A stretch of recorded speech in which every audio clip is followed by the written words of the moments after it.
Welcome to the Spend Wise Moms channel. Today we are showing how to make a knockoff recipe for Cafe Rio dressing. I'm not sure of the origin of this recipe. Got it from a friend who got it from a friend and so on. Anyway, it tastes good and you can add more kick if you wish to.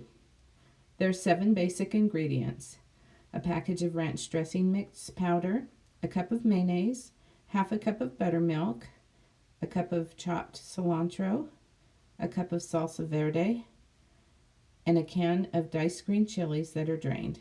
If you like more kick, you can add some canned jalapenos or some red pepper flakes to it, depending on your taste preferences. A copy of the recipe will be posted on our blog at www.spendwise.org. Measure out your ingredients, put them in a blender or food processor. Turn on your machine and mix until blended. This makes between 3 and 4 cups of dressing and will last about 10 days in the fridge. If you enjoyed this video, give it a thumbs up and please subscribe.